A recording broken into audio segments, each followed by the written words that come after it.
Welcome in, everybody. Thank you for joining. By popular demand, as usual, get straight into it. You guys asked me to analyze this token, Algorand. And here it is.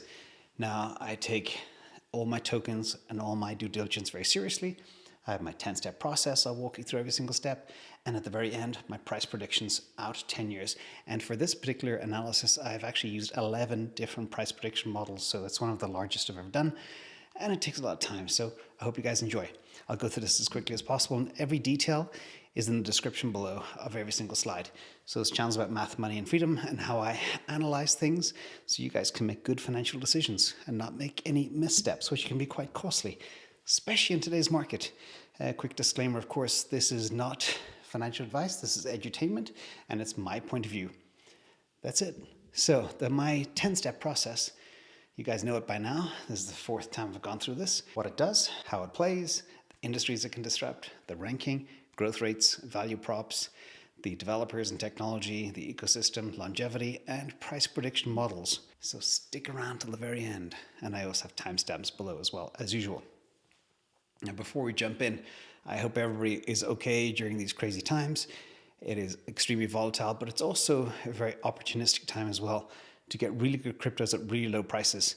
This particular one, you could have bought over a huge range today, and we'll talk more about the price volatility and the swings as well as we go through this. So first of all, what it does, it was launched in 2019, and it's a permissionless, open source, smart contract blockchain network along the lines of Solana, Ethereum, Cardano, etc. And I like these types of networks.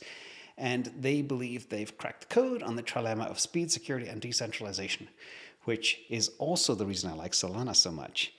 And the team behind it are very, very strong. We're talking about a lot of intellectual horsepower.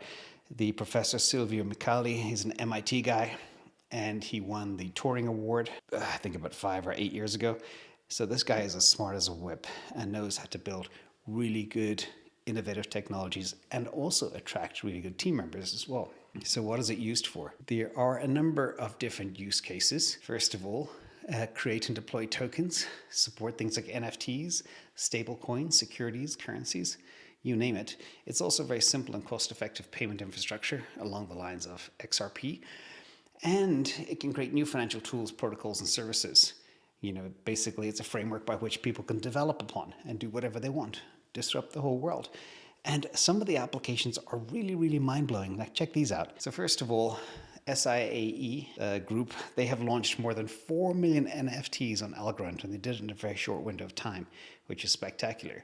The other thing that it's used for in Colombia, it is used as a vaccination tracking device. So people can just pop up their phone and say, yes, I can get on this airplane because I've had a vaccine, or go into a store or nightclub or movie theater or whatever else.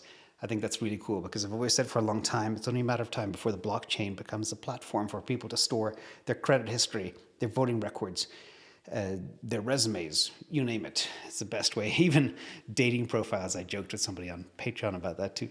So how it plays, Algorand has projects like Circle. Circle is the group behind the USDC, one of the top stablecoins. Also, the Marshall Islands were the first country ever to deploy a CBDC, a central bank digital currency, and they did it on Algorand, which is a crazy use case to do it so early and so successfully.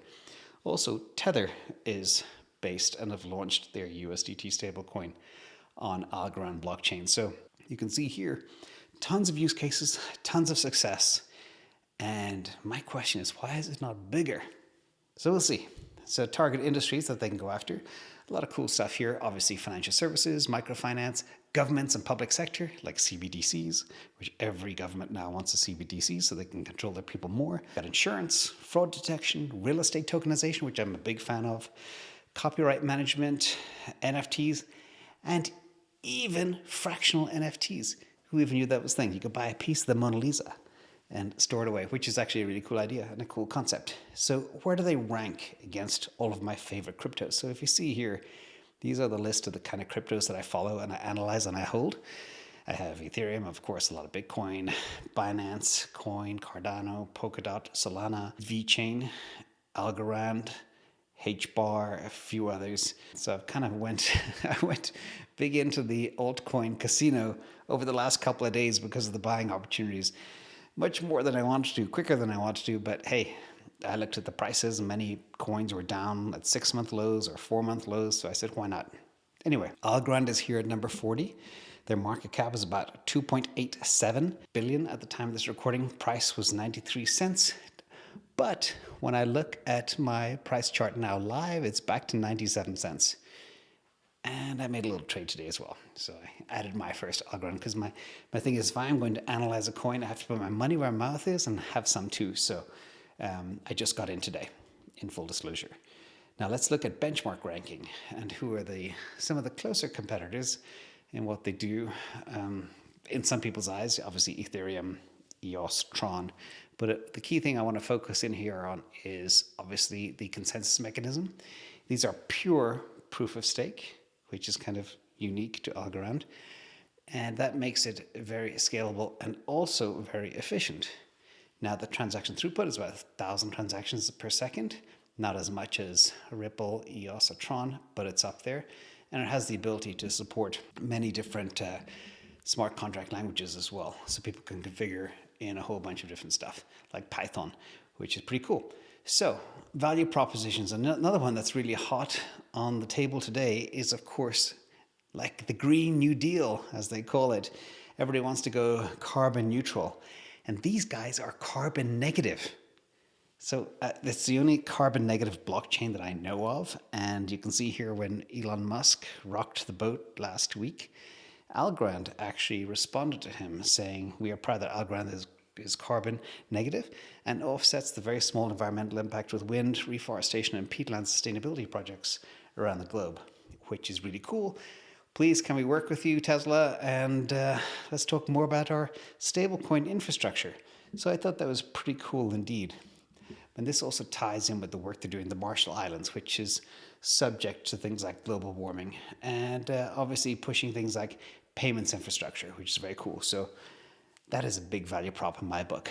But there's more, of course. Staking. These are the current staking rates, and there's a very cool Algorand staking rewards calculator online. You can calculate your own.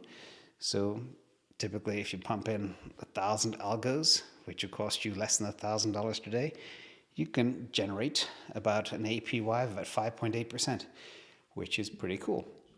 Not as much as some of the others, but again, we'll talk more about their staking rewards as well down the line, but that's a big value prop.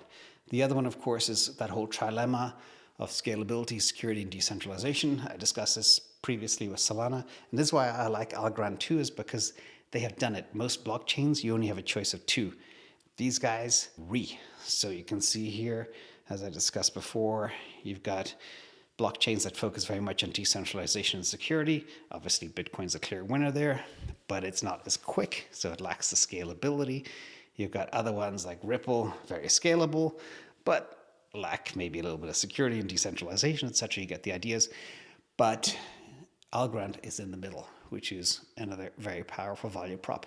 Now let's look a bit at the Algorand adoption. So the use cases have clearly expanded. I've touched on a few of them. The DeFi use cases have been built. The CBDC with the Marshall Islands, the NFT plays and fractional NFTs, and of course the stablecoin plays as well with Circle and Tether, which are very powerful. And I've listed there some of the other adoption across many other groups like Genesis and Securities and others that you may know as well. In addition, let's look at the ecosystem of partners, very important. A couple of ones I do want to mention. Polygon, which is Matic, which is soon coming, my analysis of that. In fact, I can't disclose if I bought some today or not, but you can get the idea after looking at the price action. It was kind of irresistible. And I don't like normally buying things without studying them in detail first, but anyway, enough on that. They also work with Amazon, Managed Blockchain, Avalanche, Binance Smart Chain, and a whole bunch of other good ones. So you can see here, they all work with all the top exchanges, top wallets, and support a whole bunch of different stable coins as well. So it is a powerful ecosystem, beyond all shadow of a doubt. Longevity and track record real quick. They began this project in 2017 and launched in Feb 2019, raised a bunch of money, and they have money, which is good. And there is some bad news, though. When they did launch their initial coin offering, I'll talk more about that in a minute when I show you guys a chart, but it didn't go all that well. And sometimes when something starts off as a kind of a deflationary thing, it's not that positive. But let's talk a little bit when we get into the pricing, is talk about the price prediction.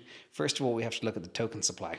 As you all know, heard me 1,000 times, I love Bitcoin because it is truly scarce. And it's been gobbled up even despite the weakness in the market. I'm still as bullish as ever, despite market manipulations. So when we look at this, the max supply cap is just shy of 10 billion tokens. They currently have 1.04 billion in circulation on the market, and approximately 150, 160, 170 million tokens will be added every year. And the through staking and rewards and all that different type of stuff.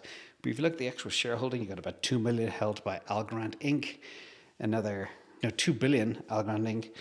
Algorand Foundation, about 500 million, 50 million auction operations, contingent rewards, again, a truckload there, ecosystem support, quite a bit for all the developers, and some, 3.2 billion for the node runners, and participation rewards, staking, another bunch as well. So you can see here, there is a lot of spread of the goodness, but one of the things I'm concerned about is the amount of tokens that are out there. So let's look at the actual chart real quick. So when it did ICO, initial coin offering, it ICO'd at $3 and it tanked. And it went all the way down to about 20 cents. And that leaves a bad taste in people's mouths. Now we hit the 200-day moving average today, which could prove to be strong support. And that's about 92 cents, 90 cents, give or take a couple of pennies. So that's important to always be aware of where that 200-day moving average is. Now, let's jump into price predictions. Make this one as quick as possible. I know it's Friday and you guys are busy. But here, I analyzed 10 external models. And people must love ALGO because there are so many models. There's models from coin price prediction, wallet investor, crypto price prediction, trading beasts, digital coin, Coinpedia, long forecast, Ripple, digital coin price, and coin arbitration. So what I did was I just grabbed all the numbers I could and laid them out in a spreadsheet. And then I put them on a map, and you can see very clearly that some of them are completely off the reservation. So for example, crypto price prediction, $167 in the year 2030. Well, if you can buy it for 90 cents today and it'll go to 167, that's good. That's very good, in fact. But considering things like Ethereum did a 40x in a year, these things are possible, and technically it would be feasible. But you always have to look back and think big picture. So what exactly does $167 mean? Well, that means it's $1.7 trillion market cap, which is the size of the whole crypto market today. We're talking 20,000 coins. So that would be a big stretch in my mind. So what I did was I took all these numbers and looked at them, and then I mapped them out, and then I discovered there were some clear anomalies that just didn't fit in the range or fit with certain metrics. So what I did was I removed all the crazy forecasts and created a chart with some trend lines based on the different forecasts. So you can print this out for yourself and you can see exactly where it could go depending on exactly which analyst forecast you like. But here, the 2021 year-end average is about $3.30. I still think that's very high compared to where I see it at the end of the year. 2025 year-end average is about $5, and 2030 year-end average is $4 because not many analysts went out to 2030. So that's just a true average. And remember, $4 equals a $40 billion market cap, which is bigger than Solana and others today, which again is very, very feasible, very possible, no doubt in my mind. So I did was put together my own little model of where I believe it's going to go. And these are the ranges based on growth rates and relative market caps to other coins that are in similar places. And it also takes into account the total inflation of adding about 150 million token per year, which is accelerating up to that 10 billion tokens. But that would go out for many, many years. I also looked at the range, and I reckon that we could have $1.89 by year-end 2021, which is more than double from where we are today. 456 in 2025, and about 542 in 2030. Again, I don't see anything dramatic happening because of the sheer glut of tokens that can be dumped on the market. Now, that being said, if Algorand takes over the world and starts running CBDCs for major big countries and has a whole bunch of DeFi applications built on their platform, the sky is the limit. But this is kind of my conservative forecast. But remember the dilution. And that dilution is what really makes me very conservative and takes my price projections down. And that is not the case with Solana, if you remember very carefully. So quick conclusion, there are risks. The ALGO distribution process produces excessive dilution and inflation effects, and that may impair the pricing stability of the tokens. 9 billion tokens to be released. There is also extreme competition in the space, as I mentioned. Also, Ethereum EIP 1559 could become kind of competitive as well if it's very successful. And lack of focus. So this is one thing that I've always focused in my life. If anybody tries to do 100 things at once, you lack focus, or analyze 100 stocks, or have 100 stocks in their portfolio, or analyze 100 tokens, you start losing focus. And I think they're taking on too much. Vaccines, NFTs, DeFi, CBDCs, other public sector projects, stablecoins. It sounds like a lot. It also sounds too good to be true. But if they can do it, that would be amazing, but it makes me a little bit skeptical. And the most successful projects are always the ones that focus on one use case and they nail it and dominate it and become complete leaders. And they also need more dApps in their space too.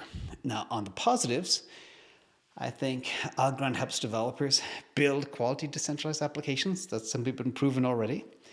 And highly scalable DeFi projects, institutional finance projects, and government CBD projects is extremely impressive.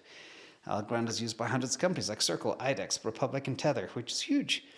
And the future is extremely bright if they can keep the momentum coming. But again, I see this as a bit of a speculative asset. I think there'll be fluctuations, and the token supply is what gets me and has me a little conservative. So I have no problem buying it at 90 cents or 85 cents today, running it up to $1.80, selling it and buying back at $1.50, $1.20, and letting it run up again. And I think that'll be the pattern over the next 10 years. And also remember to time your purchases in anticipation of when the release of the tokens will happen. So I hope you like this content. Big thank you to everybody. As usual, it's coming up to the end of the month, about 10 days before the end of the month. I tell people, don't join Patreon because they bill you as soon as you join, and then you get billed immediately at the first of the month again. So you could be billed twice in 10 days. So just saying, some information for you all. Thanks, everybody. Be careful. Talk soon. Have a good weekend.